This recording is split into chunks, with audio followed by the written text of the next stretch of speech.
Hey guys, I'm back and I'm going to try to record another video for you here about some of my realizations with how using cannabis was having more or less a net negative impact in my life. I am not I'm not trying to demonize cannabis. I'm not trying to tell people not to smoke. I'm just trying to sort of flesh out what went wrong in my journey with cannabis in the instance that I might be able to reintegrate like the use of that, I call it a plant medicine, back into my practice in a way. That again feels kind of like a weird way to talk about smoking weed, but I think that it's just way too powerful of a drug, a plant, a medicine, than to just kind of use it casually and pretend that it's not actually negatively impacting my life, my relationships, my health in any sort of way. So again, my name is Patrick. I recorded a video last week about what my 30 days free from THC were like, why I started using weed in the first place, why I felt like I needed to stop, and then what I started to feel like once I did stop. Today, the thing that I want to talk about is, for a lot of people, myself included, weed itself, cannabis itself, is not the problem. It's the fact that the cannabis acts as a catalyzing behavior for other behaviors that come to follow.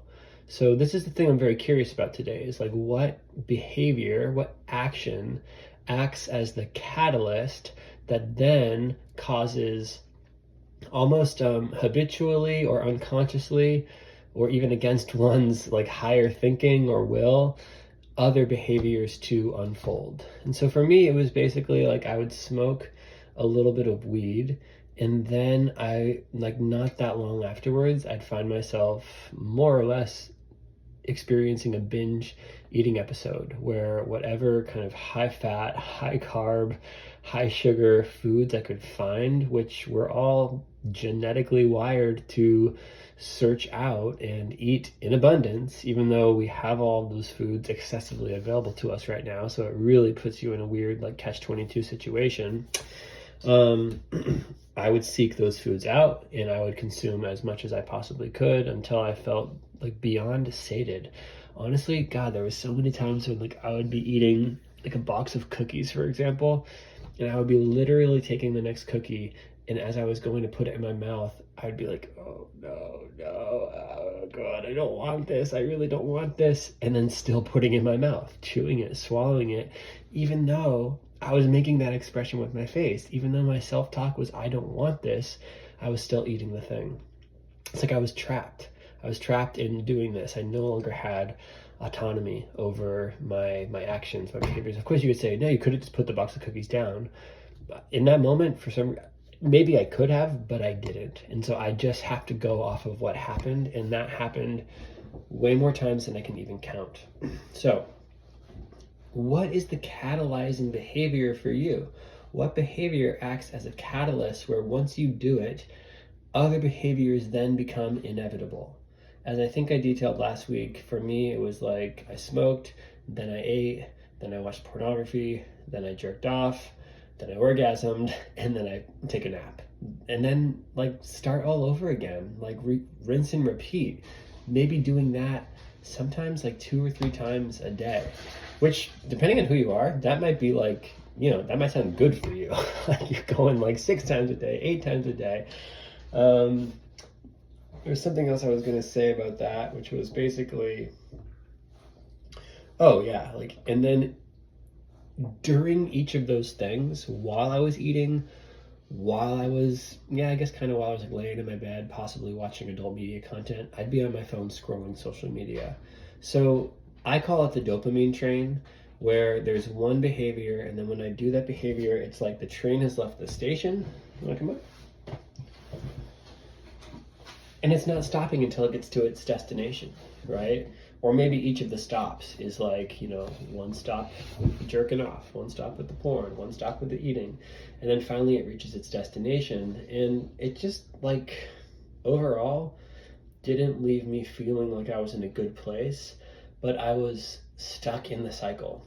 Okay, there's one last thing I want to bring in here, is that while cannabis might have been what I identified as the catalyzing behavior, the behavior that acted as the catalyst from which the other behaviors then either unconsciously or habitually or inevitably unfolded, what if I took it even one step back to try to figure out what was the trigger? What was the experience that I had prior to using the cannabis that acted as the catalyst for the cannabis use?